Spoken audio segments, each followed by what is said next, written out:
Great. And just to give you a sense of the agenda and the flow today, you'll have a little bit of an introduction into the organizations that are partnering on this particular project and initiative.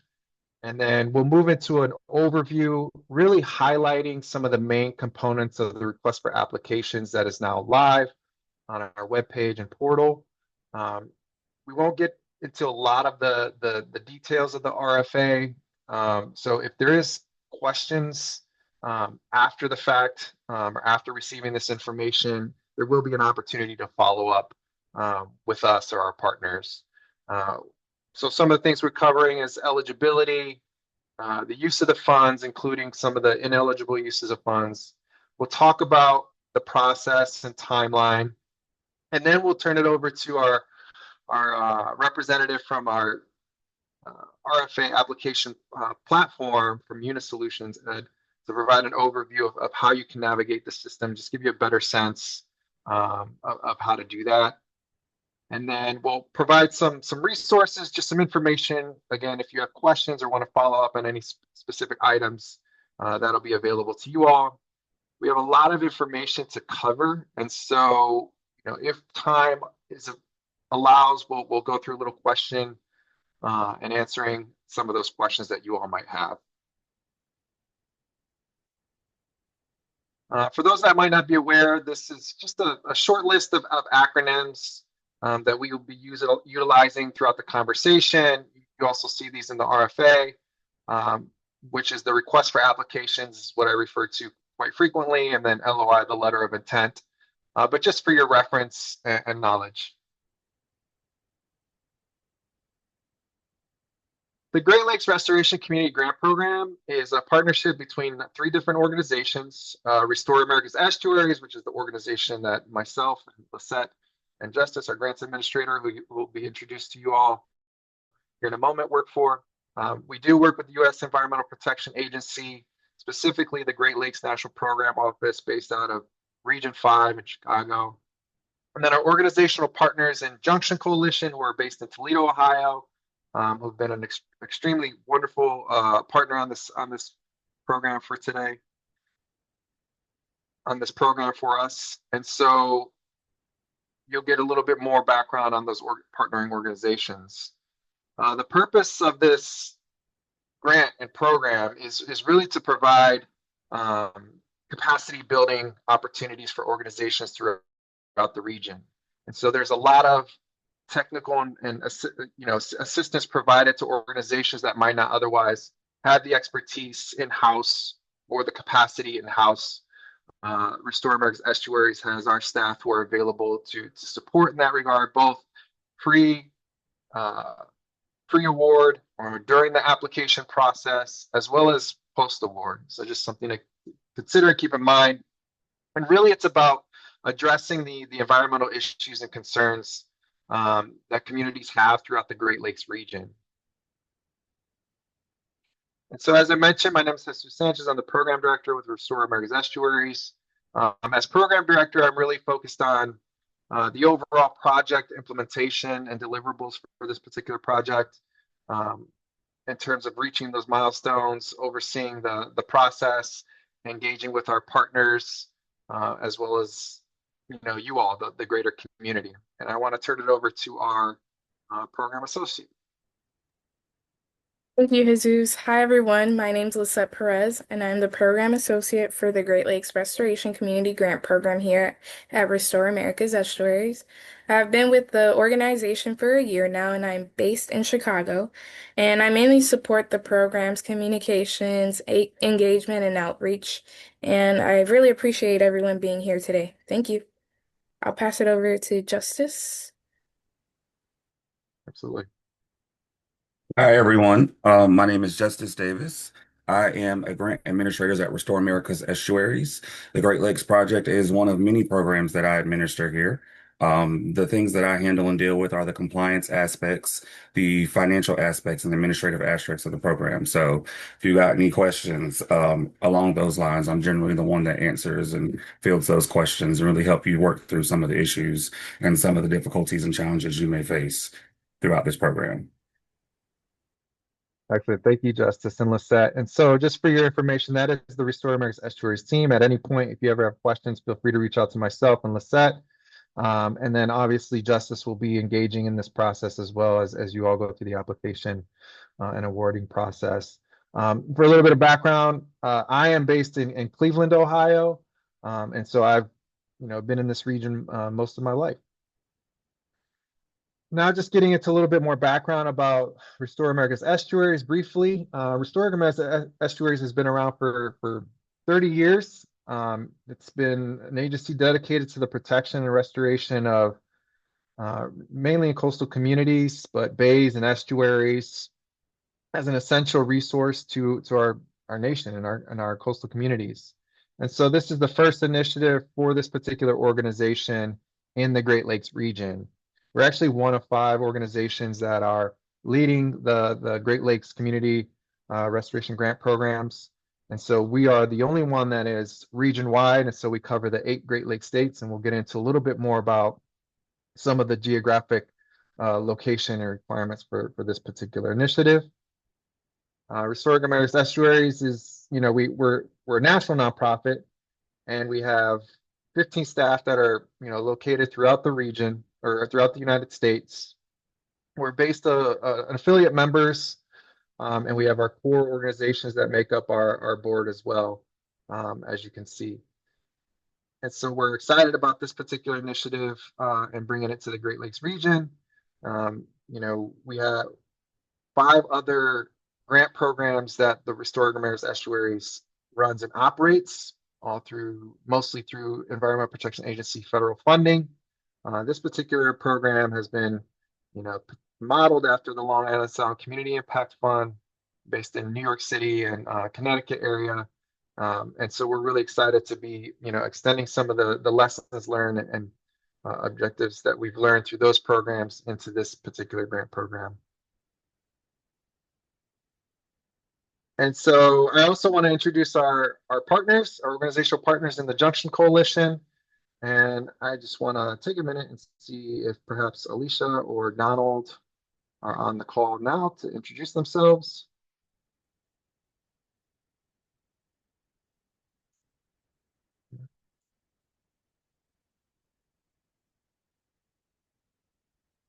No, but we'll give them a moment once they log in to introduce themselves. But we're really excited about working with the Junction Coalition. They've been a tremendous organizational partner. They're based in Toledo, Ohio. Have done really amazing work within their community, addressing some of the water quality issues that have impacted the community there, and have really grown into a leader and organization within the region that has really been thoughtful in the process of engaging with community, but also addressing larger environmental issues throughout the region. And so why are we here?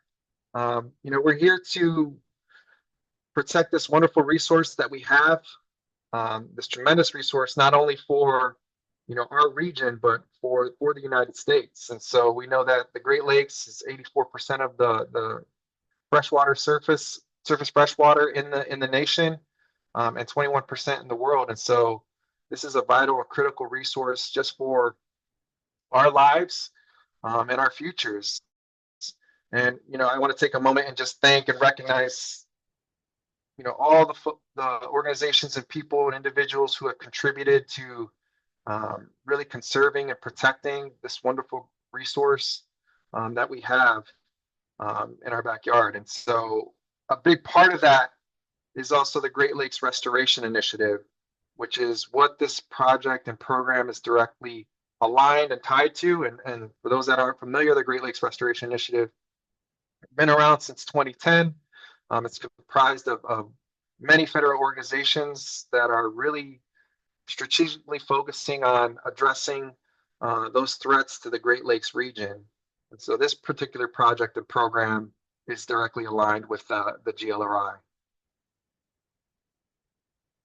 In terms of the Great Lakes Restoration Initiative itself, there's 5 main focus areas. And these include what you see listed there. And you'll see that this project and program really feeds into these focus areas. So you see focus area 1, toxic substances and areas of concern. Area 2, invasive species. Focus area 3, non-point source pollution. And then focus area 4, habitat and species, restoration, aquatic activity, connectivity. And then focus area 5 is the foundations for future restoration actions.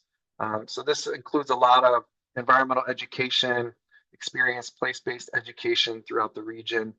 And I want to particularly note this because this is not a primary focus within the grant program or eligibility for funding, as you'll see later,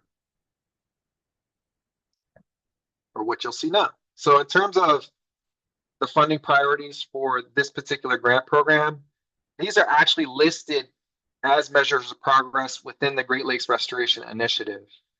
And so any proposal or applications that's submitted has to be addressing or contributing to at least one of the following measures that are bulleted here. And so we'll just read these off. Acres controlled for invasive species to benefit habitats, native species, and communities. Estimated pounds of phosphorus reductions from agriculture conservation practice implementation. Estimated gallons in millions of stormwater runoff reduced. Miles of Great Lakes streams and shoreline reduced or protected. Acres of riparian buffers, wetlands, and floodplains restored or reconnected. Acres of coastal wetland, nearshore, and other habitats protected or enhanced. Miles of connectivity established for aquatic species. So those are the primary measures of progress and the primary priorities that programs and applications must be aligned with and addressing. You'll see in the application process that there's an area where you select one or multiple of those. Projects can also include the following, but they can not solely be focused on one of the following elements: the number of youth impacted through education and stewardship projects, the number of people trained through workforce development projects. And so what that means is you cannot submit a standalone project doing youth education or environmental education or any workforce development programs. But those can be part of the project or the plan that are addressing one of the previously mentioned measures of progress.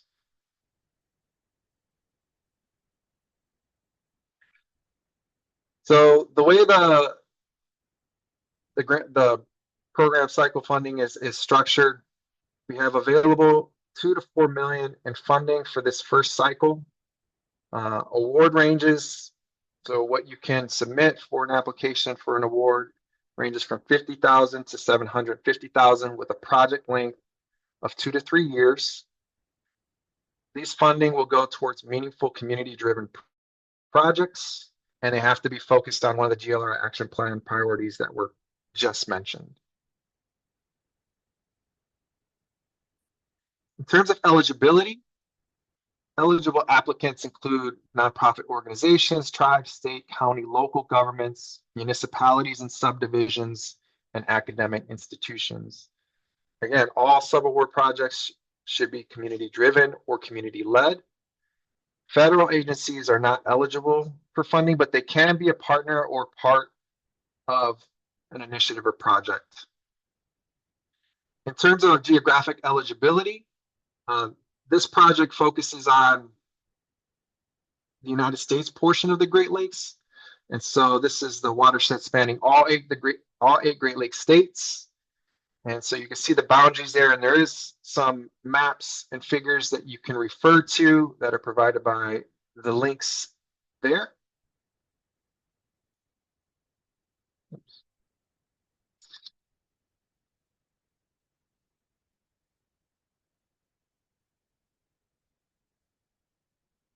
In terms of the use of funds, so what you can include within your project costs,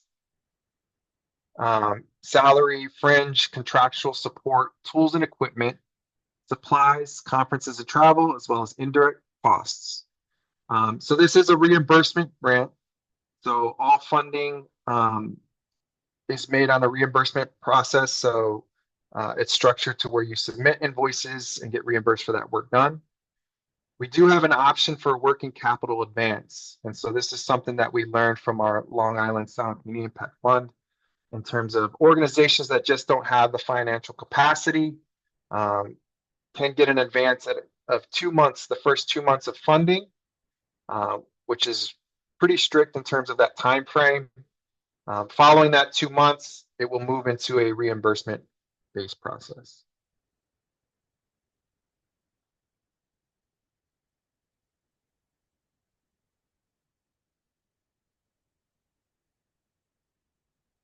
And so areas that are ineligible use of funding are listed here. So these will not be eligible for funding. You have, sorry, my screen is acting up here. Just a second. Research and monitoring. So projects primarily focused on research.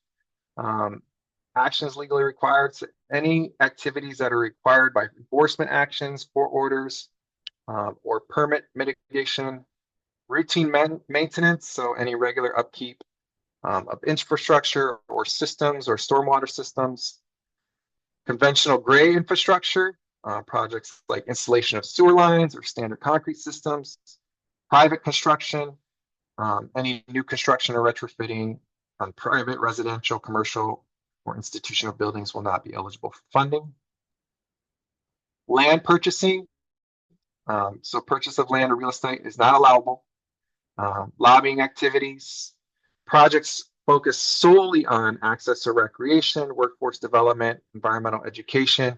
Again, as I mentioned earlier, the workforce development, environmental education piece cannot be standalone, but it can be a part of one of the projects.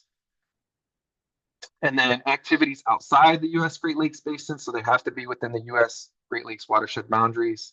And then Great Lakes areas of concern management actions, any activities solely focused on achieving AOC management actions are ineligible.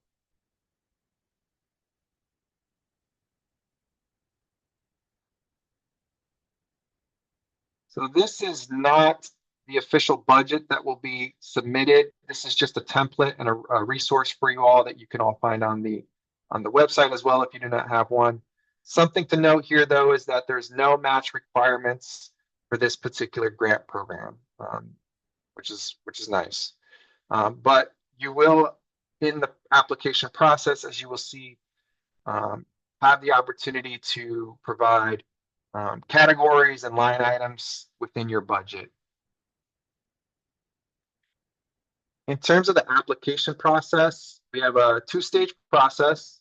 We have a letter of intent, which is open and available now. It was opened on November 3rd, and the letter of intent submission date is January 16th by 5 p.m. Central, 6 p.m. Eastern.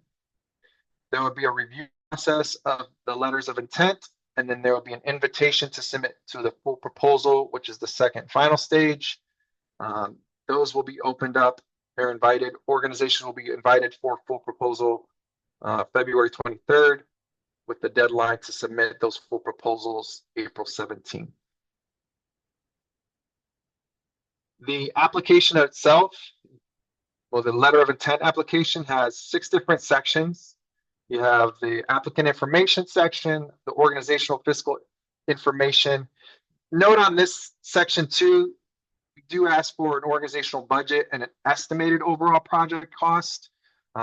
It doesn't have to be a final overall project cost, but just to give us a sense. Section 3 is the project overview, including brief descriptions, adding the locations, map of intended project areas. And then section 4 has the most components to respond to, which includes project partners, your problem and impact statement, alignment with the GLRI, measures of progress, stakeholders, your work plan, task and deliverables, project readiness, engagement, area of work and direct impact, and then the real estate permissions and project team. Section 5 is just indicating whether you have a need for the working capital advance. That doesn't determine eligibility for funding one way or the other. You simply just mark yes or no. And then section 6 is where you'll submit your budget, which is part of the system that we have, a platform. You can find all of this information on our website. You can download the request for applications. There's a link there, as well as a link to the application itself, directly to our UNA grants platform.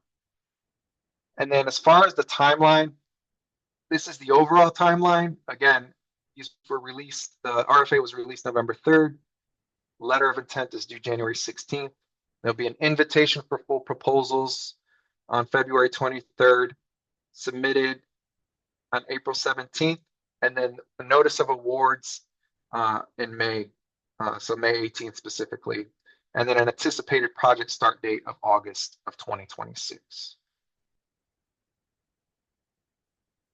And so we mentioned the technical support aspect of this. So for organizations that need some of this knowledge and information as it pertains to their applications, you can find the links to these on our website as well. But we do have a SAM.gov and a UEI, how to register and meet the requirements for this. That's coming up on December 3rd. And then that'll be followed by our budgeting, how to develop your GLRI CGP RFA budget. That'll be on December 10th. And then later in the year, actually towards the new year in January, we'll have a grant writing session on how to develop your narrative, and then also open it up for some additional Q&As around the budgeting components. You can see at the bottom of the screen that I have my Calendly link there available for those that want to have specific questions answered. Feel free to schedule a time to speak directly to myself. We also have our partners in the Junction Coalition who will be available to answer any questions. And at any time, if there's any questions, feel free to reach out to myself or the Great Lakes team. And so with that, there's my information. You can sign up for our newsletter to receive this information on a regular basis or any updates to the grant program. And from there, we'll see if we have time for a couple of questions. I'm going to stop sharing my screen so I can see everyone.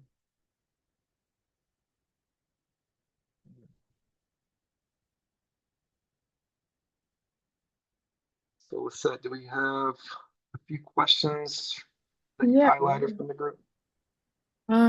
We have a couple in the group chat, and we've been answering some of them as we go. I did see a couple come in. Is there a place we can add additional supplemental materials? Also, is the indirect rate still 10 or 15%? Yeah, so Justice, did you want to answer the indirect costs question? So the indirect is still at 10%. Part of the reason why that is confusing is because the Code of Federal Regulations did undergo a change last year, and they did up the indirect cost. The thing is that when we received the funding for this project, we received it under the old rules. And so as a result, the old rules are still in effect unless we are told otherwise. So because they have not advised that we could use the higher indirect cost, we have to use the 10%. Yeah, thank you. And I'm sorry, Lisette, can you repeat the first part of that question for us? Yeah, I can. They ask, is there a place we can add additional supplemental materials? Yeah, that's a good question. And we'll go through the application shortly, but there's just a couple sections where there'll be supplemental materials by request. So it's very specific, map and location. But any other supplemental materials won't be necessary unless otherwise specified. We have another question, and it says, could you share more about the post-funding support available? Yeah, absolutely. So, I mentioned we introduced the partners here, but the post funding support is just really continued dialogue and communication. We'll work with the organizations that are awarded to develop their work plans and submission to the EPA and approval by them. Additionally, any projects that have environmental data collection aspects of it will require a quality plan or QAP. And so we'll have technical support and experts to help develop those plans, to write them. This is something that an organization has never done before, and to get them approved. Additionally, there's just ongoing workshops and capacity building trainings. We'll also have a learning exchange, which we had one this past year, but going into the learning exchange that we'll do every year, we'll bring together the sub-awardees to share best practices and also to continue to learn how to the best practices for managing and sustaining this federal award. Thank you. How much time do we have left for how many more questions? I actually want to transition. I see that we have our partners in Junction Coalition who are logged on now. I just want to offer an opportunity for them just to introduce themselves. Hello, everyone. It's a pleasure to meet all of you and have you on with us today. I'm looking forward to adding any support that we can in regards to some of the language in regards to no other expert like Mr. Davis can talk about the 10% in the SAMS.gov, so we won't bother that. But there's a lot of pieces that come in these federal grants in regards to what is it that can be funded? How do I look at my budget? I saw a question around the proposed budget and your actual organizational budget, and Justice answered that. So Junction is here because we've received about five federal funds this in the past 4 years. And so for the community-based organizations that have questions, we do have Calendly where you can come in and we'll have that 30 to 45 minutes with you to support you with anything that you need. Are important. If there's an entity, university working with a community-based organization, learning how to write in those stipends and things like that is important, and we can walk through that process as well. Mr. Donald Wiggins is also available as he has worked on a number of federal funds, and as he has the skill set of the practice of being an attorney as well, can answer some of those questions that might be you're concerned about in the legal realm. So we look forward to working alongside our partners, Ray, to get this done and support as many of the restoration projects as we can. Absolutely. Donald?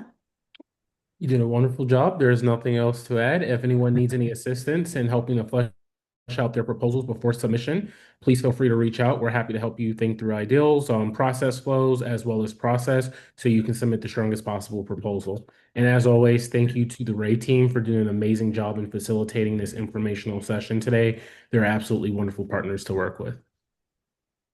Thank you, Donald and Alicia. We really appreciate your partnership and your continued work on this grant program. I know we have a lot of questions. I see them they're running in the chats. I do want to allow for enough time from our representative from UNA Solutions to provide an overview of the application process. In the meantime, we'll do our best to go through the chats and answer any outstanding questions at this time. So Ed Herndon? Okay. Hello, everyone. My name's Ed Herndon. I'm with UNA Solutions, and I'm going to be presenting a slide deck and then logging on to the stage to show you how to access and complete your application. So give me 1 minute to pull up everything because this morning we got a new version of Zoom. So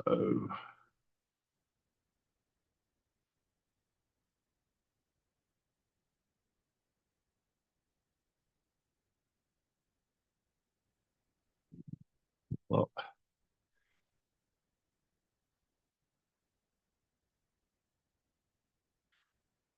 okay, a couple more seconds. You should now be seeing the UNA Grant Applications portal front window. Okay.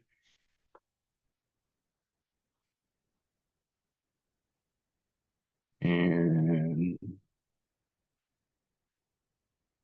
it's, bear with me, it's moving slow. Agenda for today is to show you the opportunity information, navigate the applicant portal, completing the application and our help and support for Unit Solutions. And after this, I know because of time, if you have any questions, please reach out and I'll be happy to jump on a call with you.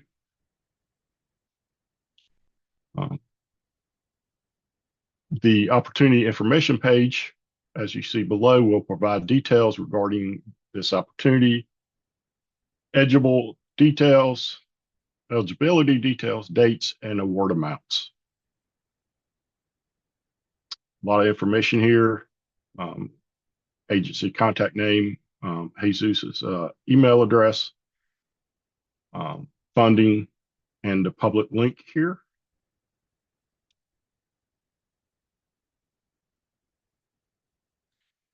So the first step is to register for the application. The opportunity information page will provide the details, as I said, but you will need to register first. And you will be registering with UNO Grants as a organization.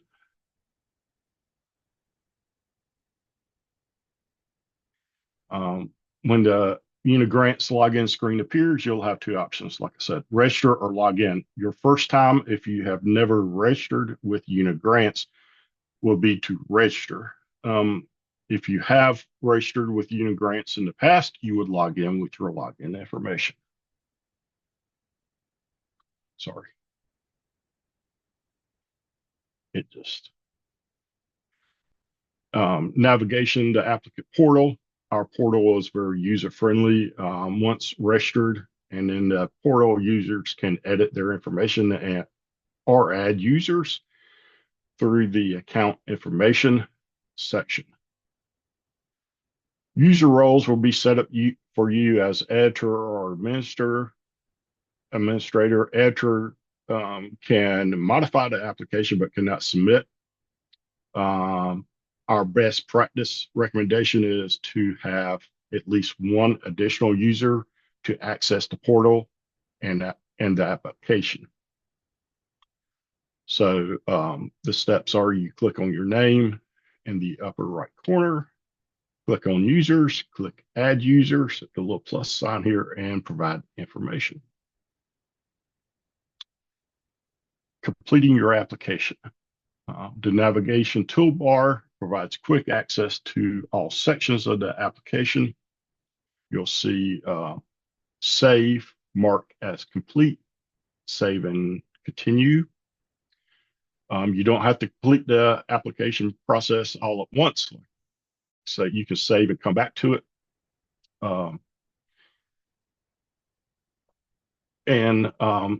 We have a handy toolbar that I'll be showing to you in a minute right here that has the opportunity details, evaluation and scoring, project information.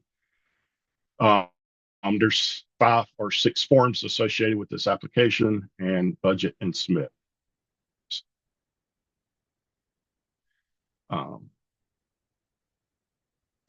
Concerning budget, you always want to make sure your budget reconciles. On the project information page, you'll be prompted to enter a requested amount. This will impact the budget.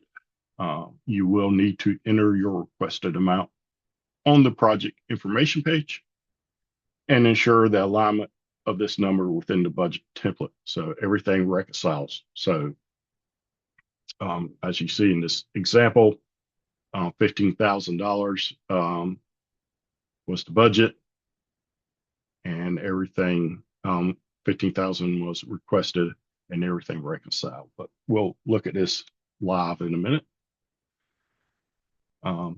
Completing application forms. Like I said, there's several forms associated with this grant, and clicking on the name of the form will open the form for you to provide the requested information. Progress of you completing the forms will be tracked under the status column here. Everything is going to say new when you log in. If you start and hit save and continue later, it will say in progress or complete. in the status column.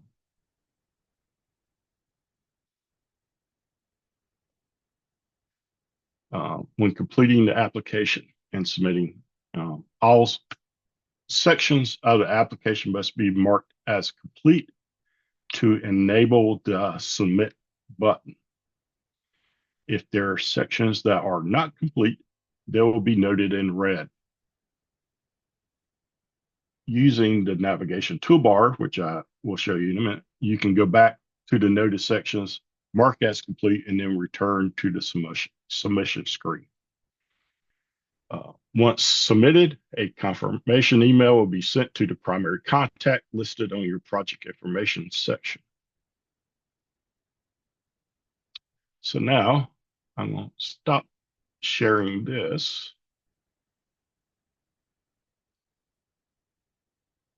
And open up a new window.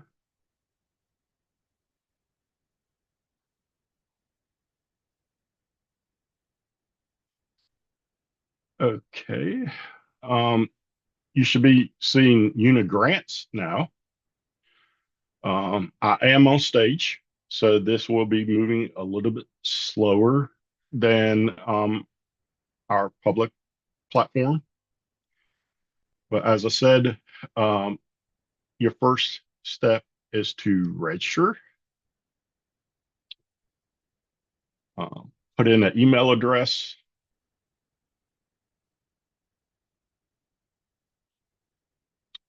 Create a password.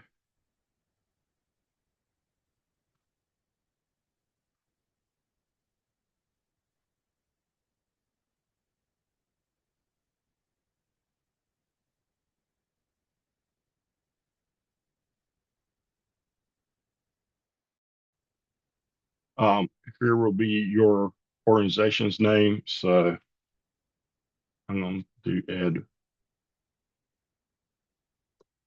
Restore Lake. Everything with the asterisk is required, but if you have other information handy, you can go ahead and plug it in: street address, city, phone number, etc. And it's easy to go ahead and fill in this information, because our next step is the organization information, and you can just click that button there, and it auto fills in everything except for a few of the boxes. So, like, organization name was Ed Regional Restore Lake. So you will need to type that in. Here you can select your organization's type: foundation, corporation, vendor, other. So this is a foundation. If you want to put in your website, you can. And then once again, it populated everything but the phone number down here. And then you hit the register button here.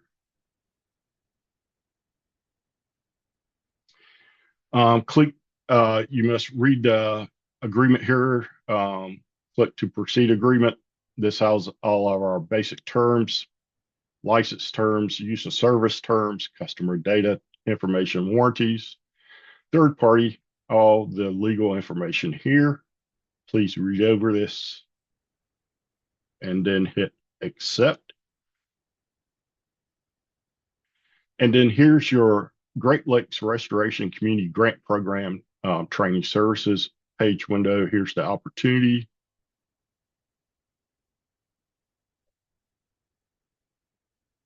And all the information. So you would hit apply. And here's the toolbar I was talking about here at the top. Put in the application name, the awarded amount. Hey, can I interject here for a second? Sure. I think you're on yes. the wrong That's the Mine, request for qualifications. Yeah, we want to go to the RFA, the Great Lakes Restoration Community Grant Program letter of sorry, intent. sorry, about that.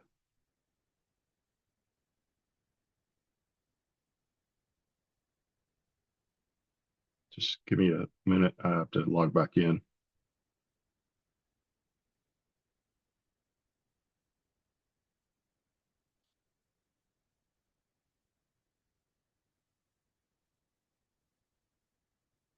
Apologize for this.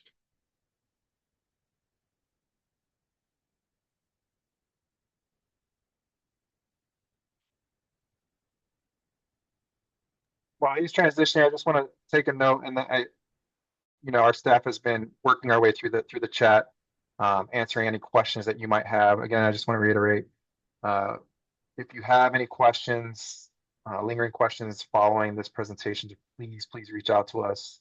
We're happy to have one-on-one conversations, phone calls, meetings, whatever it is that you might need to address those questions.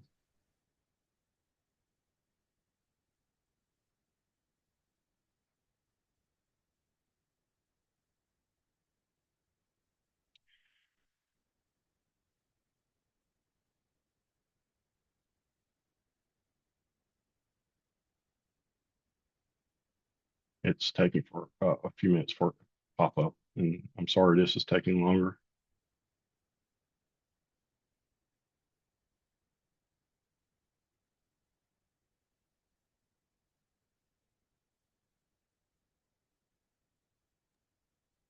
Not a problem, Ed. In the meantime, if that's loading, I can take a question or two that we haven't Yeah, answered.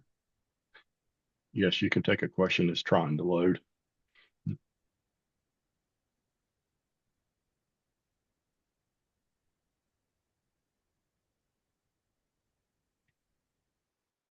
So I do want to note that the recording of this session will be available both on our webpage. We will be following up with folks via email, sharing the recording, any upcoming sessions that folks can participate in, as well as our links to our Calendly links to schedule any one-on-one meetings to get more specific questions answered. And I welcome anyone if they have a question they'd like answered to unmute themselves and ask if you feel comfortable.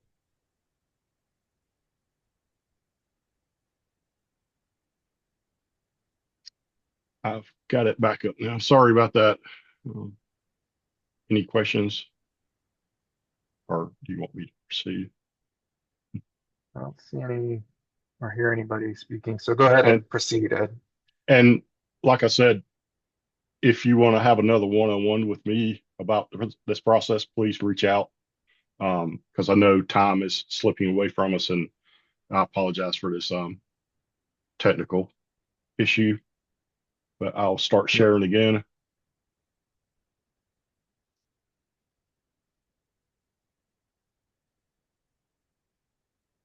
That's the correct one, yes. Yes, it is. Yes. And thank you, Jesus, for your patience and everyone. But this is what the letter of intent application process would look like. You will need to put in your application name. Put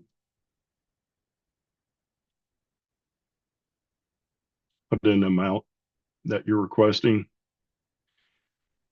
You notice it auto-filled everything here that's required. Once again, you can hit save, mark complete, and save and continue. I'm going to mark as complete because I'm on stage, like I said, so sometimes it takes a little while, and then hit save and continue. And you notice the little check mark has populated in the project information. So all your information is there. But now, and you can skip. So I'm going to skip to budget right now because budget is very important. here is the expense budget, and you notice everything is 0, 0, but here's the 50,000 that you want to have the grant for. So you will need to put in information in these line items. So like personnel, you just click on the plus button. Personnel, I'm going to put summer staff. So I misspelled. Direct costs was $10,000. You can put any kind of note here if you wish or not. I'm going to put test. And here's where you can attach a file. You just click choose and you will browse. So if you have invoices or got spreadsheets, PDFs, anything, you can just click here and attach it. So hit create, and it's now created a line item for you for $10,000. You notice that we have 40,000 more to spend. So let's just go ahead and reconcile the budget here and put under contracts.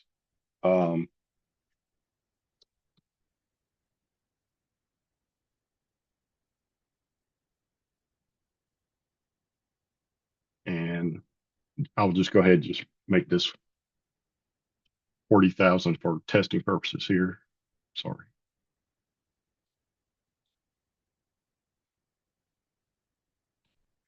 You can upload again and then just hit create. And now you notice that your budget, there's no red warnings. Everything is reconciled. So you would hit marking complete.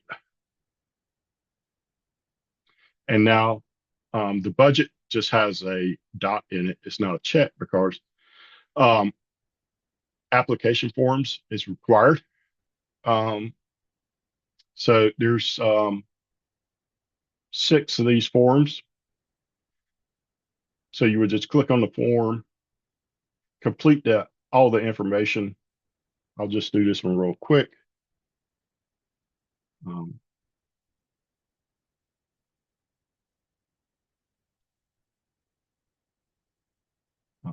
Answer these.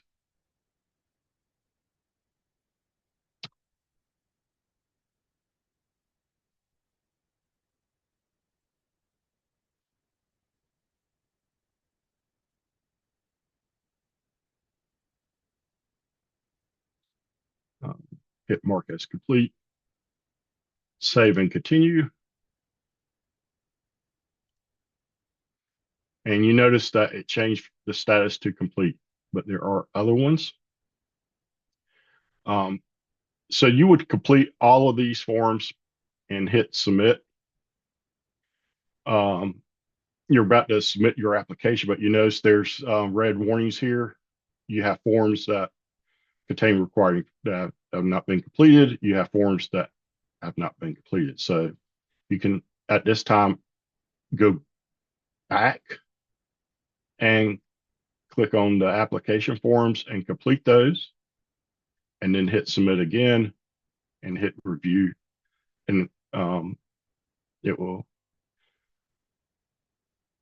process everything. But I did a test earlier today, and once everything is completed and you hit submit, you would hit review, and you can download this as a PDF or Excel spreadsheet. And this was just a test, but you will get a document similar to this with all the information in it for your records. So I'm going to stop sharing this for a minute. So that was really fast because of time. But like I said, I'm here to help. And if we need to go over this again, I'll be happy to. Just real quickly, I do want to share our information, if it will.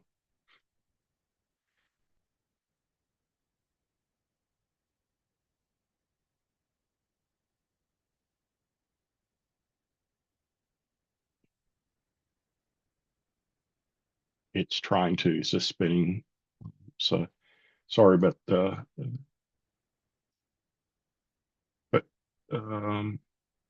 here it comes. Unit support.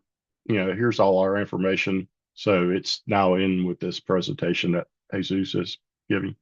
So if you would just please reach out, and I'll be happy to meet one-on-one if we need to. But I appreciate everybody's time today, and I'll turn it back over to Jesus. Absolutely. Thank you so much for your time, Ed, and for presenting that and walking people through that. We really appreciate it. Again, if y'all are having any issues with the platform and the application process through Unit Solutions and Amplifon, formerly known as Amplifon, please reach out to myself, or we can connect you with one of the associates over at Unit Solutions for some technical support. I do want to address one of the questions that just came through, and I think Justice may have commented on this, but it's does the availability of funding disbursement of these funds seem fairly certain? I will say with confidence that this funding is available and is there for awarding. It's not going anywhere. We haven't been informed otherwise. Our partnership and work with EPA has been strongly supported and engaging, and so we're happy to be moving this program forward. Yes.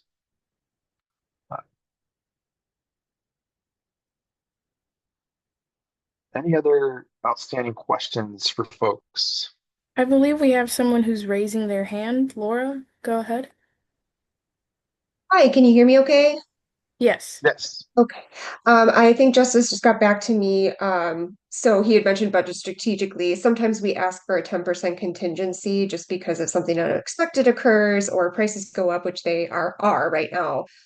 So in other words, Justice, would you say to increase the cost of our supplies and contracts to cover that contingency, basically? Your budget, make sure that you adjust your price to like that. And whatever your costs are, your cost, right? So whatever you don't spend, because we, for the most part, the way the cost reimbursement works, we always have access to the funds. We'll just account for that. And just kind of mention that in your budget narrative too. A lot of the grants sometimes don't explicitly mention that, but that's just one of the strategic methods that they utilize to account for that, because we do know that costs do rise, especially with certain items, products. So that's just something that you just want to keep us apprised of and aware of throughout the period of performance of the award. And it's something that we also know internally as we're looking at and reviewing budgets. So if we do see that you have accounted for that in your budget naturally, whether you choose to mention it or not, either way, we're going to approve the funding based off of the program quality. So we kind of already account for that measure a little bit. But great question. To that point, we are going to do a budget training. I want to say the 1st of December, and a lot of these questions that you guys have about budgets, which are absolutely great, please feel free to attend that training. We're going to be able to answer all of those, and we'll make sure we send you some resources to kind of help you through the process so we can kind of see where some of you are going with your budgets, and we can provide you with some support on that area. Absolutely. Is it possible to raise one more question before? Yep. Yep. Yeah, this will probably be the last one. Someone asked if there can be an example provided of an indirect cost, please. So your indirect cost is your administrative overhead. That's generally anything associated with the cost of you having to administer the grant program that's not directly or program related. So what this looks like for a lot of different projects is you're paying your executive director to provide some type of administrative oversight. So they may not be necessarily involved to the day to day, but they do contribute some level of effort towards the project in overseeing that, making sure the administrative capacity of that is in good shape, pretty much. Other costs would be like your light bill or your water bill, something that you couldn't directly charge to the award, but we understand that you need that cost to operate with your physical building and your physical space. So that will be something that's captured in the indirect cost. Now, the thing about indirect costs is you don't have to articulate what your indirect costs are. That is something that is allowable in every award, and that's just pretty much the cost to do business. other costs that kind of don't directly apply to the project, right? Like this person is not necessarily going out in the field, or your building or any of your additional infrastructure is not necessarily being used directly towards the project, but it does contribute in some way to the success of that project. That's pretty much what indirect cost me. I hope that helps and answers the question a little bit, but we'll also address that in the budget training. Absolutely. Yeah, and that link is live for that budget training um, on our webpage, and it will be also shared through our newsletter and a follow-up to this. But with that, we are at time. I want to thank everyone for attending and for your attention and your questions.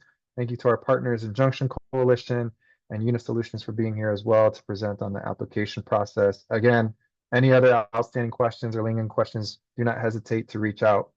Thank you. Thank you, everyone.